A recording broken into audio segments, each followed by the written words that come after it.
The wind dragged thin lines across the Arizona plains, bending the grass in restless waves.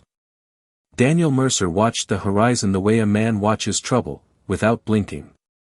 He had been many things in his life: a scout for the Confederate States Army, a drifter, a hired gun. None of those names fit him anymore. Out here, near the Apache encampment tucked against red stone hills, he was something in between prisoner and guest. He heard her footsteps before he saw her. Ayanna never walked lightly, but she walked with purpose. Silver beads woven into her braids caught the afternoon sun as she stepped beside him. She did not look at him right away. She looked at the land, at the distant mountains scarred by cavalry trails. "We need to make a child," she said.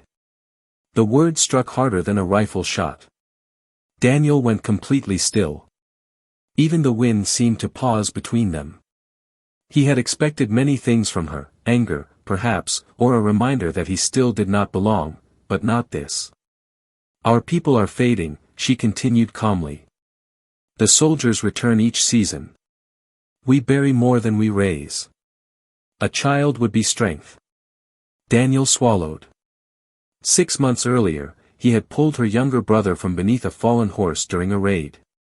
Since then, he had remained with the tribe, repaying a debt no one had formally asked for. He helped mend fences, hunted when food ran low, kept watch at night. He never assumed he was trusted. "This ain't a small thing you're asking," he muttered. "It is not small," she agreed. Her former husband had died in that same cavalry assault. Grief had sharpened her, not broken her. She stood before him not as a widow seeking comfort, but as a woman thinking generations ahead. Daniel's thoughts drifted east, to a graveyard in Tennessee and a tiny wooden cross bearing his daughter's name. Fever had taken the child before she could walk. Since then, he had sworn never to risk loving something he could lose again. "You would bind two worlds," Ayanna said quietly. "You have survived war. You carry strength. So do I." He stared at the hills where blue-coated riders once appeared like storms. The Apache were hunted. He knew it. He had ridden with men like that.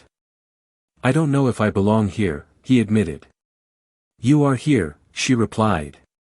That simple truth weighed heavier than the proposal itself.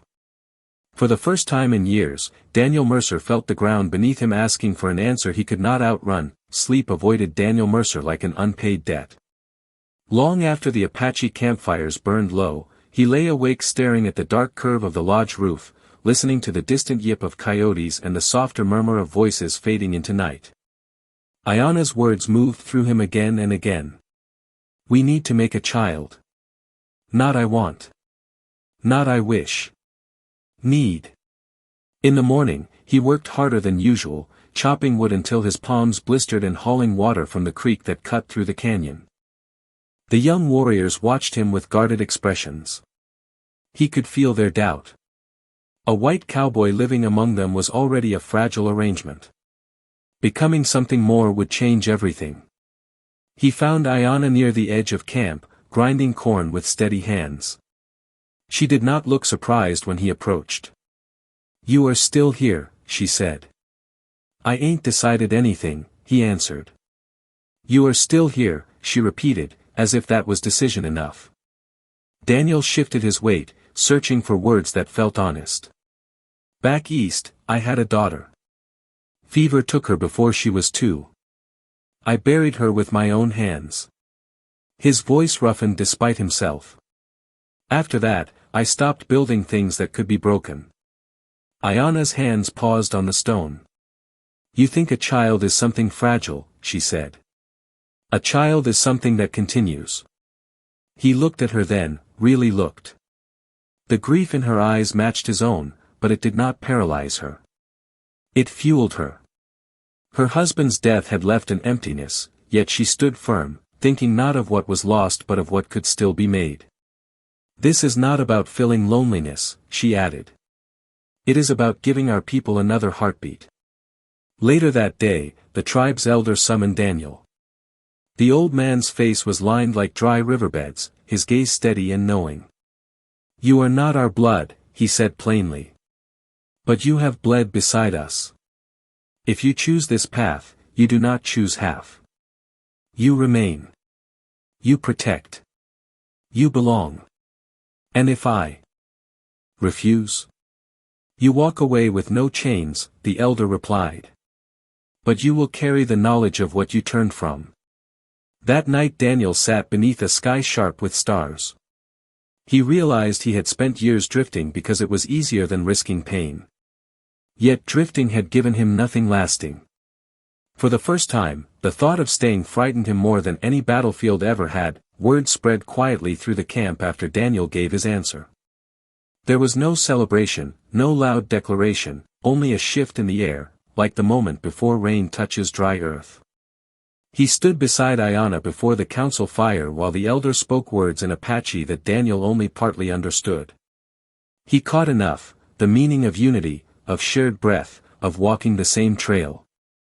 When the elder placed a hand on his shoulder, it felt less like permission and more like a test. Life changed in small, steady ways. Daniel moved his few belongings into Ayanna's lodge, a worn saddle blanket, a tin cup, the old revolver he cleaned every night out of habit. He expected resentment from the younger warriors, but instead he found distance, watchful, cautious distance. He did not blame them. Trust was not given, it was earned in dust and danger. He trained with them at dawn. He showed them how cavalry units from the United States Army typically advanced, how they split to flank, how they used higher ground, how officers signaled charges.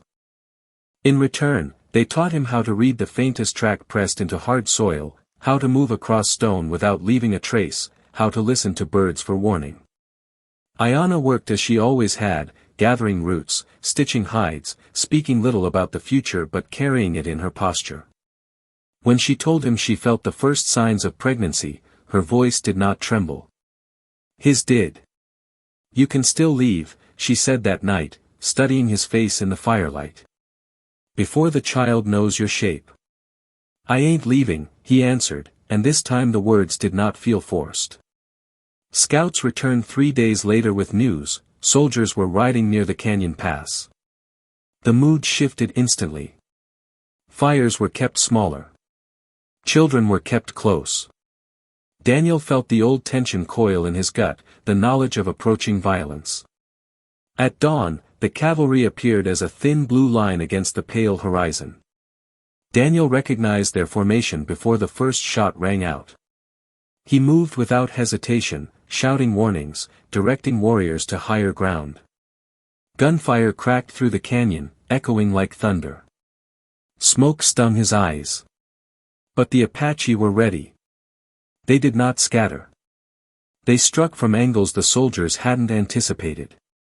When the cavalry finally withdrew, leaving dust and wounded pride behind, Daniel stood breathless among the warriors. For the first time, no one looked at him as an outsider. He had not fought for coin or command. He had fought for home. Winter pressed down from the mountains, hard and unrelenting. Snow dusted the canyon ridges and settled in the quiet spaces between lodges. The tribe had moved deeper into the high country after the cavalry skirmish, choosing stone and elevation over open plains. Daniel spent his days hunting with the younger men, bringing back elk when they were lucky and rabbit when they were not. Every night he returned to Ayanna's side, drawn by something steadier than fear. Her pregnancy showed clearly now.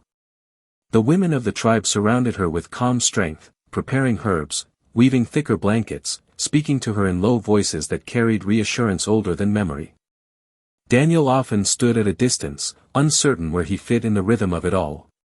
He had faced gunfire without hesitation, but this waiting unsettled him more than any battle. One evening, as wind scraped across the lodge walls, Ayanna reached for his hand and placed it against her belly. The movement beneath his palm was small but undeniable. His breath caught. "He is strong," she said softly. "You sound certain." "I am." Snow fell the night her labor began. The camp grew still as word spread. Daniel paced outside the lodge, boots crunching against frozen ground. The sky above him glittered with stars sharp as broken glass.